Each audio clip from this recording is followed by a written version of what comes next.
Hi, I'm Tony Zurovec and I'm the Director of Persistent Universe for Star Citizen.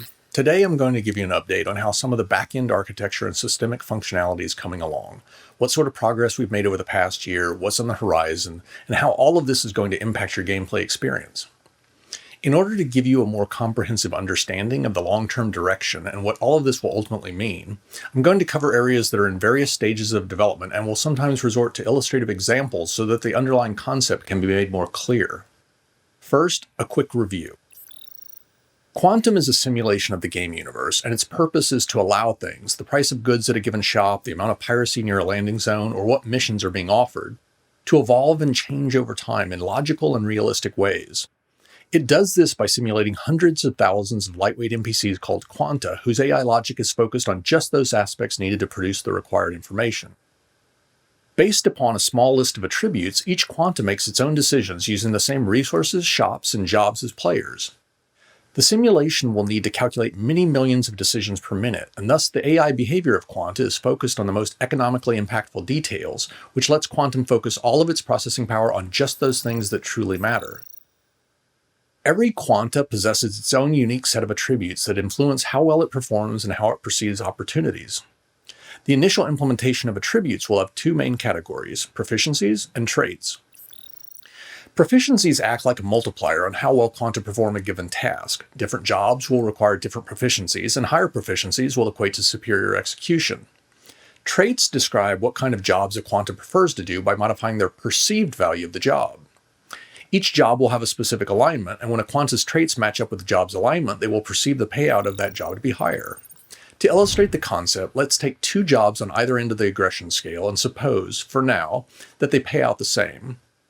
Now, let's create a quanta with an average aggression rating. This quanta is no closer to the aggression alignment of factory worker than they are to security, so it's no surprise that for this quanta, the payout for both jobs looks the same. However, as we decrease the aggression rating of this quanta, we can see that the perceived amount of money for both jobs changes. Again, the actual pay hasn't changed at all, only the perceived value from that quanta's point of view. It's still possible for the quanta to choose security, but in this case, security would need to pay 4 times as much. If we change this quanta's aggression trait to be very high, the opposite happens. Now, the aggressive security job looks like it pays much more, and the peaceful factory worker jobs appear to pay much less. Of course, jobs have more than a single trait to distinguish themselves. Suppose we take another aggressive job, pirate. With just one dimension, the pirate job would look just as lucrative to this quanta as the security job. We can differentiate between these two jobs by adding the morality trait and putting both of these aggressive jobs on the proper place on that scale. Now that all jobs have a unique combination of trait alignments, we can watch the perceived payout for all 3 of these jobs change, even though, in this case, all jobs actually pay the exact same amount. We're currently experimenting with 4 different traits, but expect to add at least a few more over time to help ensure that quanta do not congregate around the highest paying job at any given moment, and instead, just like a real population of individuals, all perform their own unique mental calculus to determine what looks most appealing to them, and in effect gives us the nice distribution of workers that we want. The quantum simulation that we ran at the last CitizenCon was implemented in TypeScript, a relatively slow language that limited us to less than 10,000 quanta.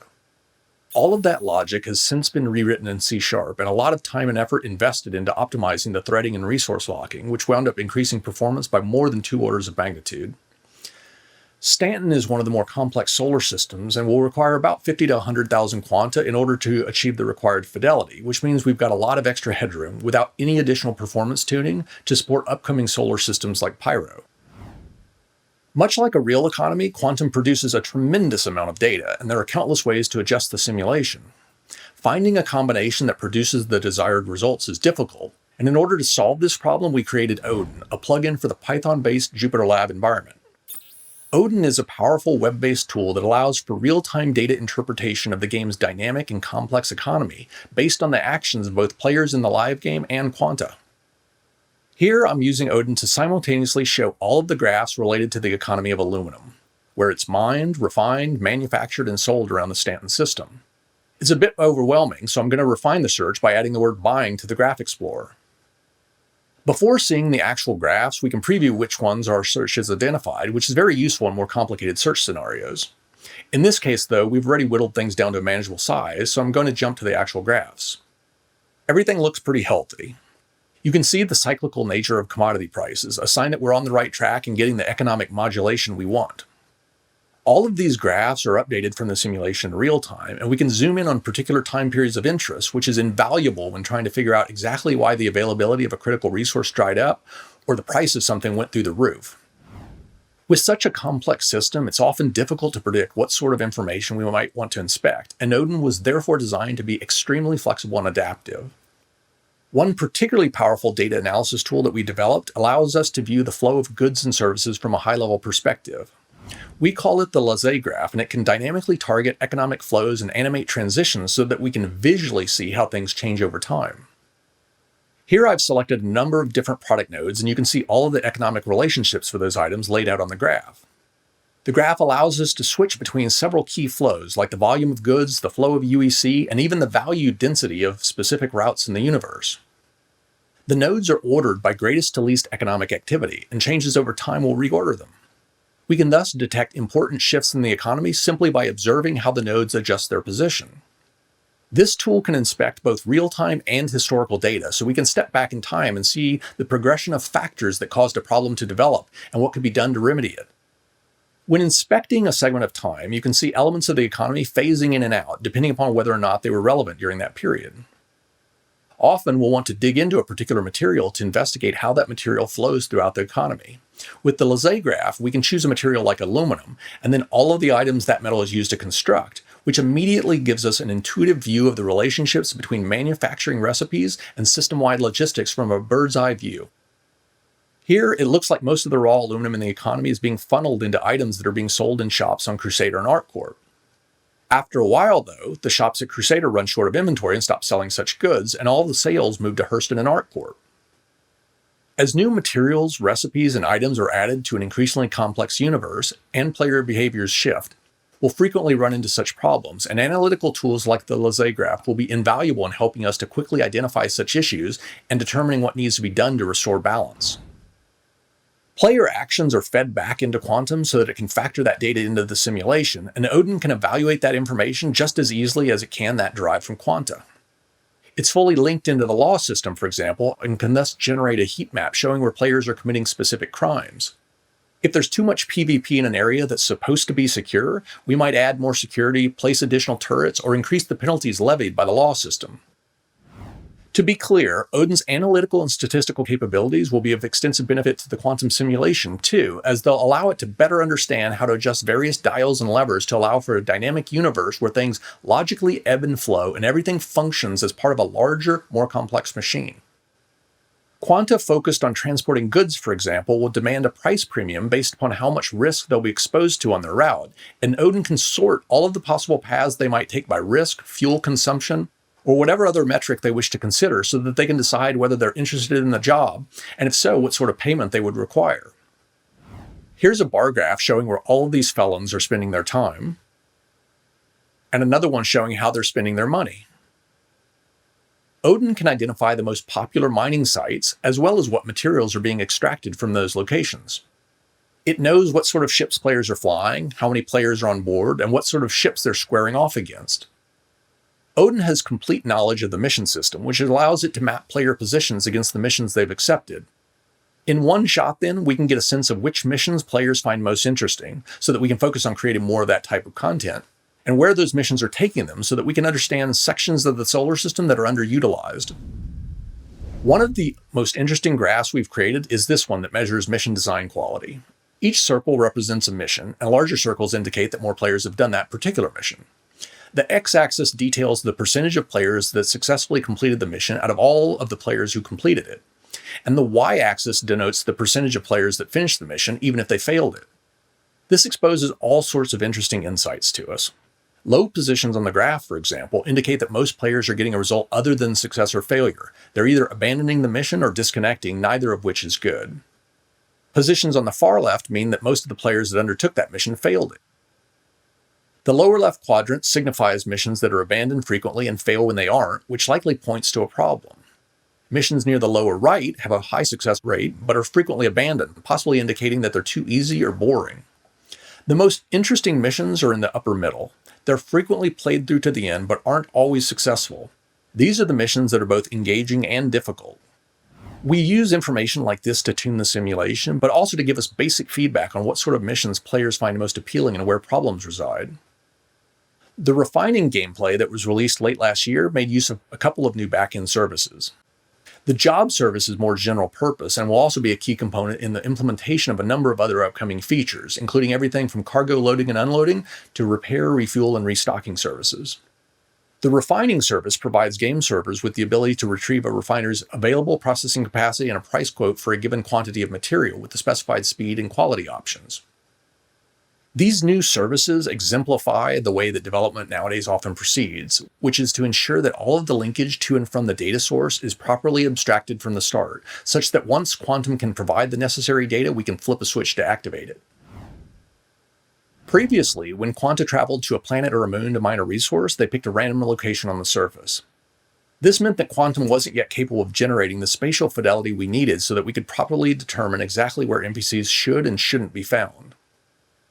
The resource service that we completed last year, however, provides Quantum with an API that not only gives it access to this information, but also enables those amounts to be modified so that as players in Quantum mine an area, it will gradually be depleted. To demonstrate, I brought up a planet. Now, I'm going to highlight the location of all of the gold ore. Players in Quanta, of course, would not have this information, and to represent that fact, I'm going to place a shadow over everything. You can see a single quant exploration ship approaching the planet from the right.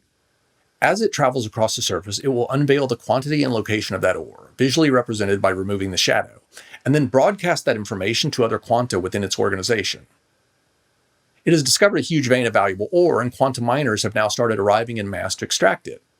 They're focusing predominantly on those areas where the concentration is known to be highest, although they'll also consider things like the amount of risk in a given area, perhaps caused by a player or NPC organization fighting to control that region.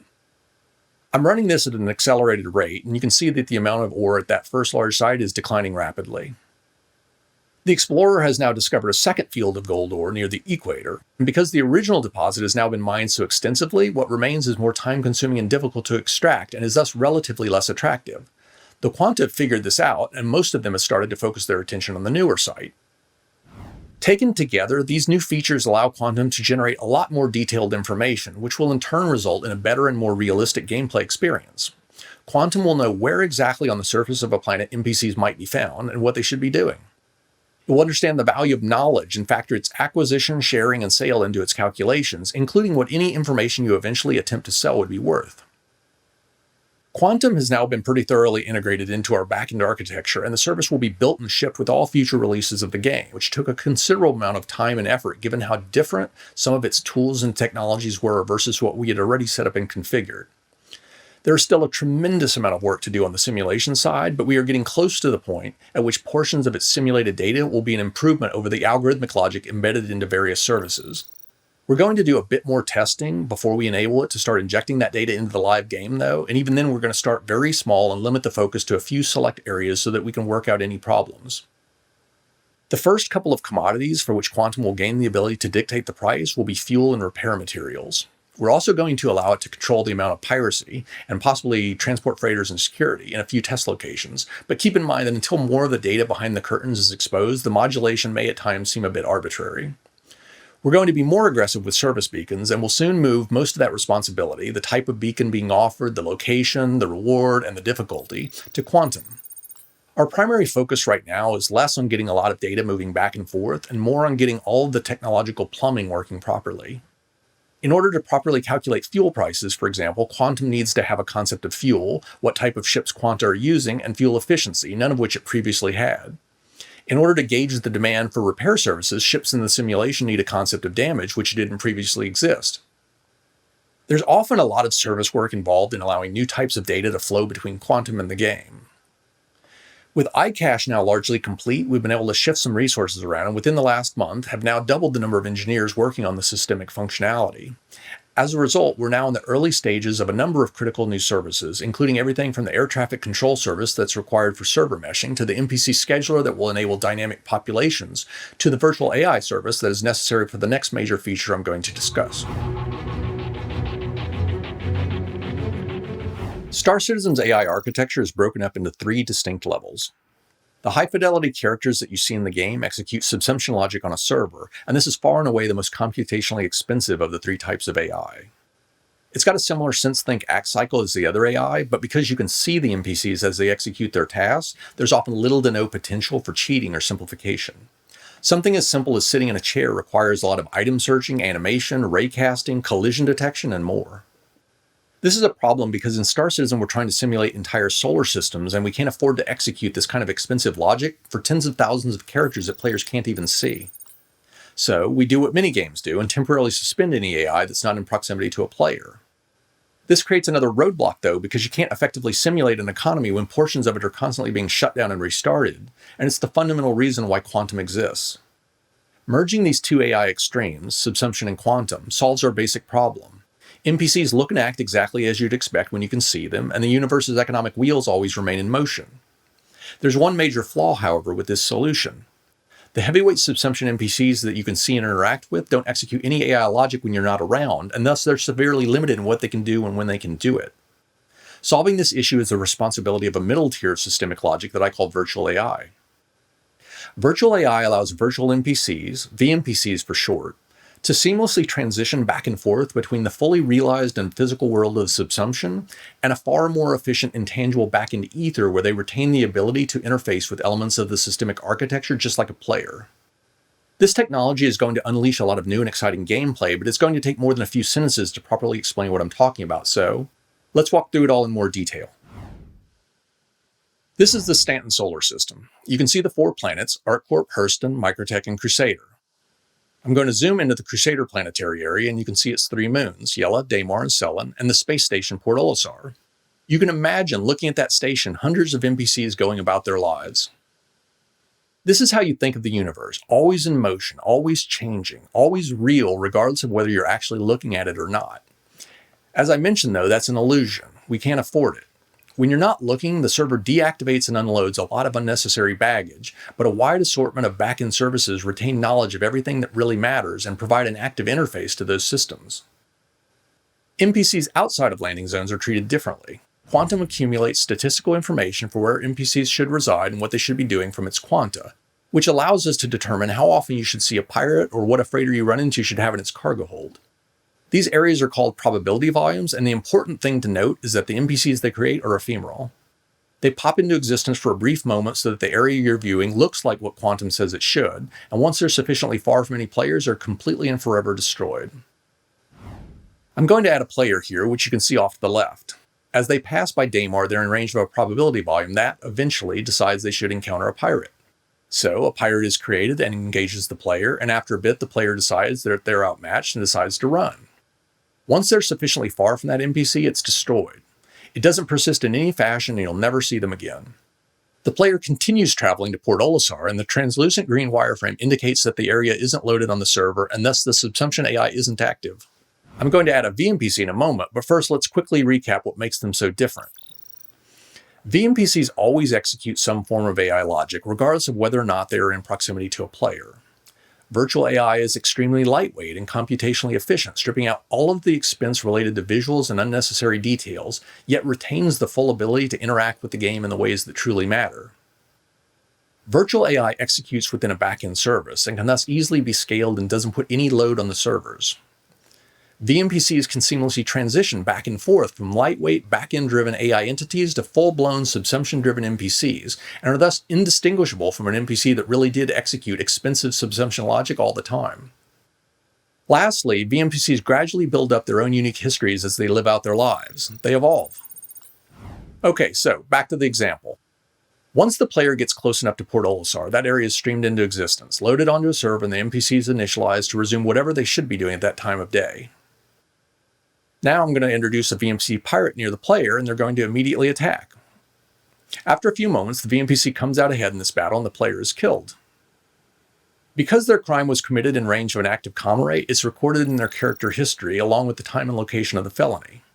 An upcoming tracking app will allow you to access information like this if you've registered with the local authorities, so that the digital footprints players and VNPCs leave behind can be tracked.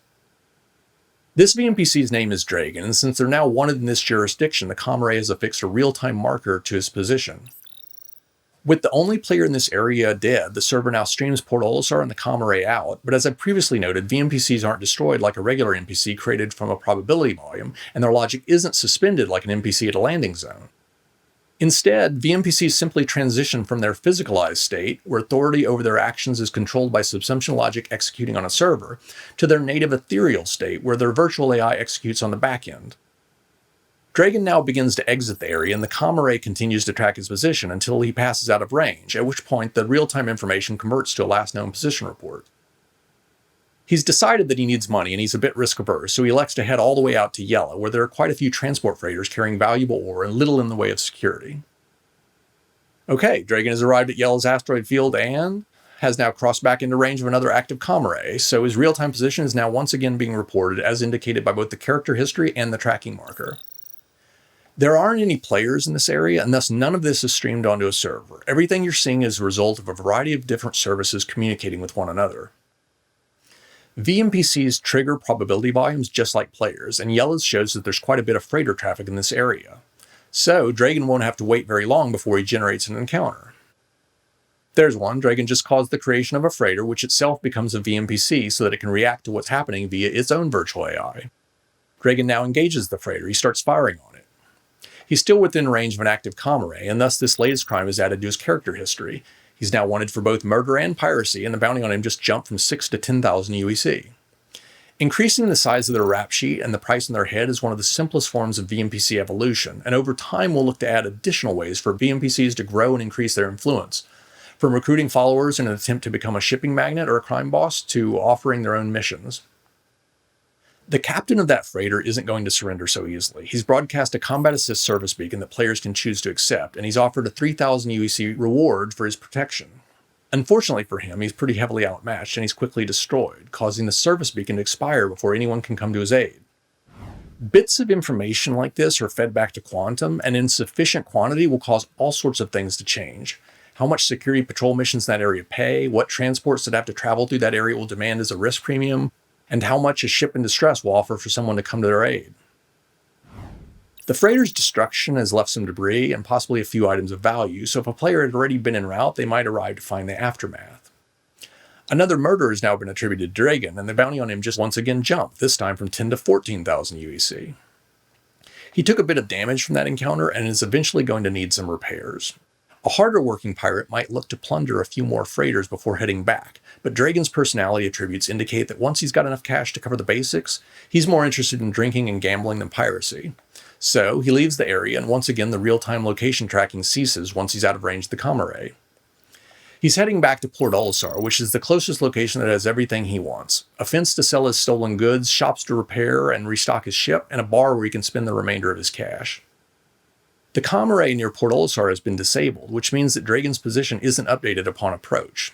The area remains devoid of any players, and thus it's still not streamed into memory. Dragon can therefore remain in his ethereal state and avoid a lot of computational expense related to maneuvering his ship, but he still needs to interface with the air traffic control service to request a landing pad and transition from his ship to the station. Services like this are always fully operational and accessible to VNPCs. That landing request is logged to his history though, so while the disabled comm array would make it a bit harder for a bounty hunter to track him, there are lots of other ways by which locational information on a character can be obtained. Dragon needed to refuel and repair his ship, and you can see those actions reflected in his history as he interfaces with the shop service that controls those operations. When a VNPC transitions to a landing zone that's streamed in, the virtual AI service that drives their logic temporarily cedes control of the character to the NPC scheduler that specifies who resides at what location. This is the same foundation upon which the dynamic populations feature will be built, except that it will be Quantum instead of the virtual AI service dictating the changes in the population. The end result is that if a VNPC is assigned to a landing zone and you're at that location, you can run into them like any other NPC. Dragon is now hanging out in the local bar, which was added to Port Olisar for the purposes of this demo. If you were to walk into the bar at this moment, he'd be physicalized with the rest of the environment and you'd actually see him there. Dragon eventually gets his fill of entertainment, or maybe he just runs out of money. Either way, it's back to work, and he'll be jetting back to Yellow to try and prey on more unprotected cargo ships. So, he contacts air traffic control to get clearance to leave the area and departs. The same player that Dragon first encountered and killed is looking to exact some revenge, though, and claim the big bounty on Dragon's head. They've surmised that there might be a pattern to Dragon's movement and think that he might head back out to Yela. So, they position themselves between Port Olisar, where they know that Dragon just left, and Yela and activate a quantum interdiction field. Dragon, still in his lightweight ethereal form, initiates a quantum jump from Port Olisar to Yela and, just like a player, routes that movement through the probability volume service that is responsible for interdictions. Once he gets within range of the player's interdiction bubble, his jump is interrupted and he transitions from executing virtual AI on the back end to a full-blown subsumption-driven AI executing logic on a server so that the two of them can battle it out. If the player once again gets the worst of it, they might decide to change up their tactics a bit and wait to see if Dragon soon returns to Port Olisar, where they could try to sneak up on him on foot.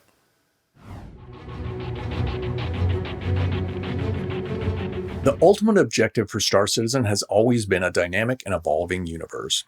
Historically, however, our mission content has always been static. We've had no ability to modify it after we pushed a version out the door. Missions have also been confined to a single server, each of which was thus its own little island, cut off and oblivious to whatever was happening elsewhere. Environmental data that applies to all of the servers, what items the shop offers for sale, how many freighters or pirates are in a given region of space, or what missions are available at a landing zone, couldn't be altered by the instance mission logic that executes on individual servers since we didn't yet have a means of coordinating those efforts.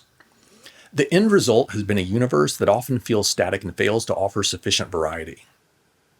Dynamic events are a special type of mission intended to help remedy this problem. They are modular chunks of configurable content that might involve anything from throwing a simple wrench into the wheels of the systemic economy, to a prison break that stresses the law system, to a full-blown invasion of a solar system. Dynamic events are global in nature. They affect the entire array of servers. They do this via extensions to the mission language that allow them to declare what logic runs in parallel on every server, and what executes on the back end, while at the same time gaining the ability to query and modify a lot of global data.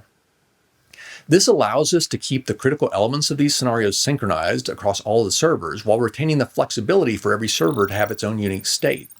Conceptually, the servers control the battle and the back end manages the war. The Xeno threat mission that we released in the first quarter was a dynamic event. It was triggered manually, although Quantum will eventually gain the ability to automatically activate these scenarios when conditions warrant. If, for example, the amount of piracy in an area gets out of control, Quantum might search through the mission library to find a dynamic event compatible with an elevated amount of piracy, and then customize and instantiate that scenario so that a lot of handcrafted content, unique character dialogue, challenges, rewards, can be blended into the universe simulation. We're aiming for the best of both worlds then, a systemic universe that provides a logically consistent background environment with the ability to overlay content and storylines that writers, designers, and many others have spent a lot of time creating. This is Quasar, a new tool that lets us manage dynamic events in the live game. It's linked to the same star map as Quantum and has access to much of the same information. I'm looking through the library of available events, and as I select each one, you can see the input parameters that can be used to customize that particular scenario. We've got quite a few of these at different stages of development, with Fleet Week, Ninetales, and Infiltrator being the next few in the pipeline. I'm going to walk you through a simple dynamic event called Quasar Demo that will show off a few of the systemic hooks we've linked into the mission system, but first I need to specify the inputs. The first thing that it requires is a location, and I'm going to select Port Olisar by simply clicking on the star map. The next couple of variables require a ship type. I'm going to specify Idris for the Defender input and Cutlass Black for attackers. If Quantum were to programmatically trigger an event like this, it'd fill in variables like these with something that made contextual sense.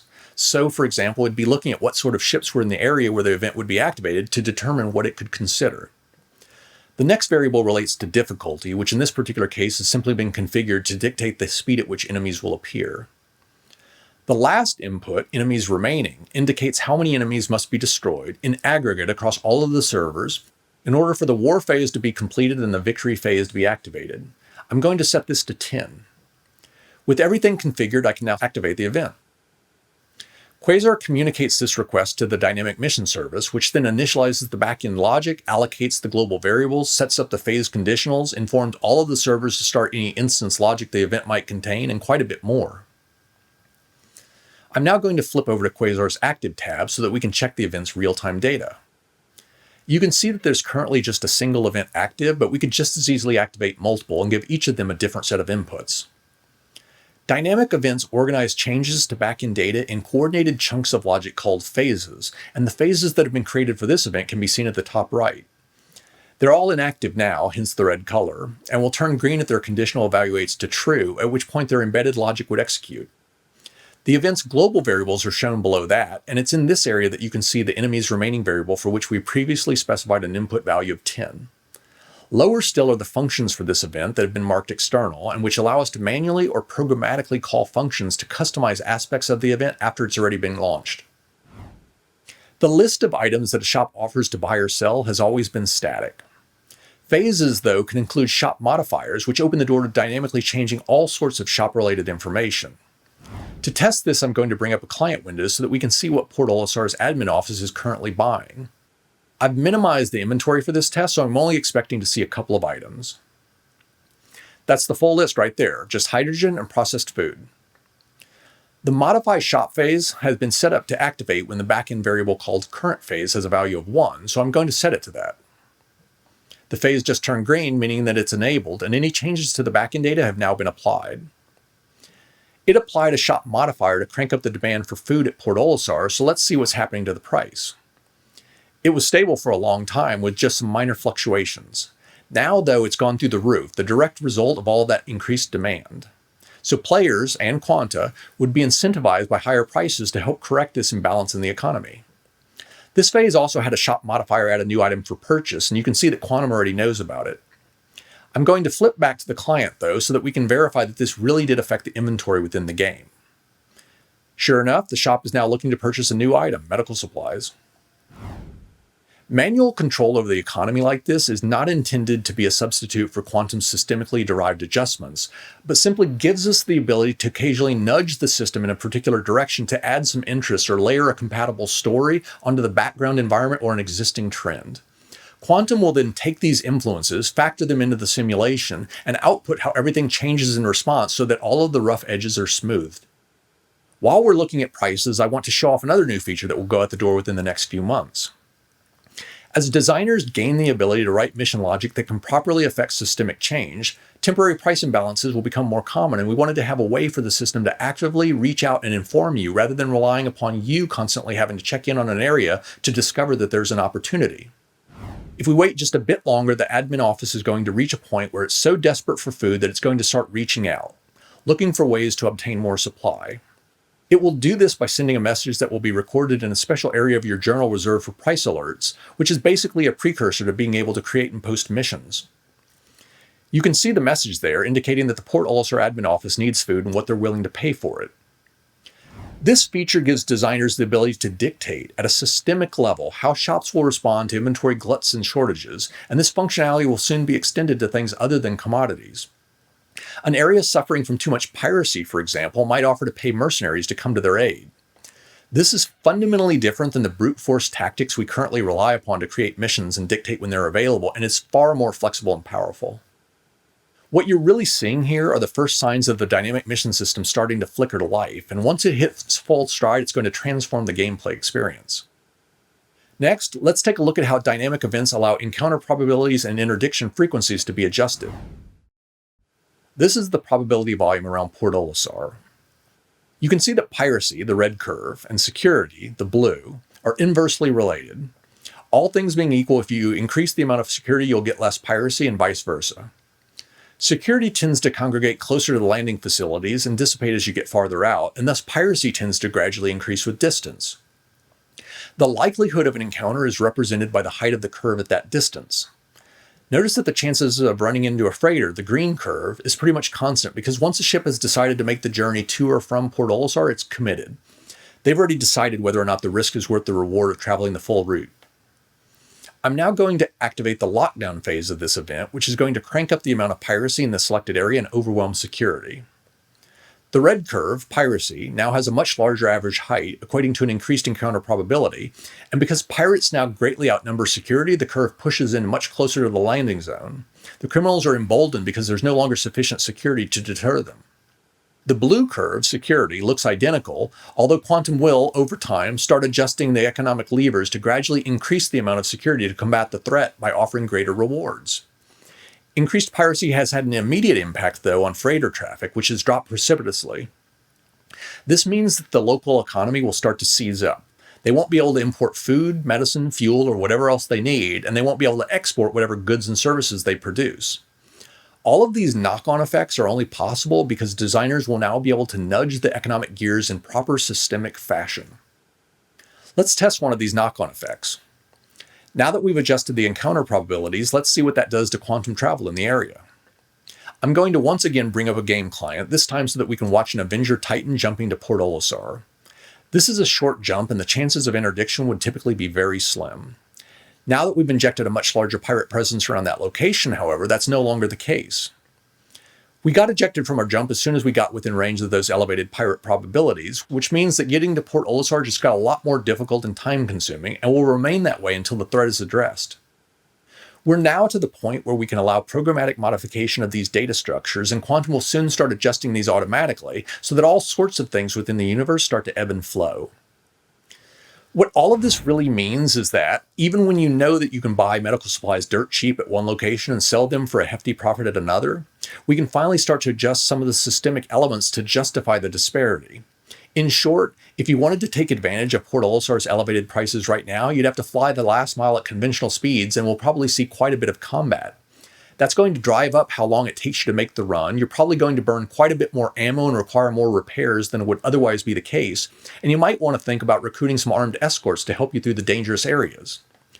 Once the risk abates, once players in Quanta have dispatched enough of the pirates so that travel within this area returns to normal, you'll be able to much more easily deliver medical supplies to Port Olisar, but of course that increase in supply will quickly shrink the price differential. Now let's take a look at how each server can host part of a larger event while the things that really matter can remain synchronized. I'm going to enable the war phase by calling the start war function. That's going to create some staged battles involving the ship types we selected earlier around Port Olisar, the area that we previously selected. I brought up a couple of different client windows, each of which represents a different server.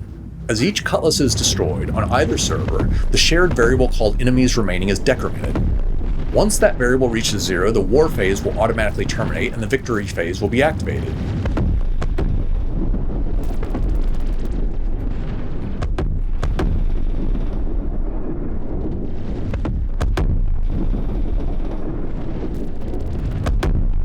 That's it. The counter just hit 0 and you can see the change in the active phases over in Quasar.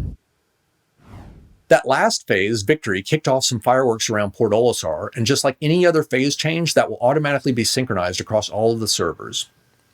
Just to make sure that things are back to normal, I'm going to check Port Olisar's admin office and see what's happening with the inventory and prices. They're no longer looking to purchase medical supplies, and with the pirate threat eliminated, players in Quanta can once again quickly and safely reach Port Olisar. As a result, the cost of food has started to fall off a cliff and will soon return to something close to its pre-crisis levels.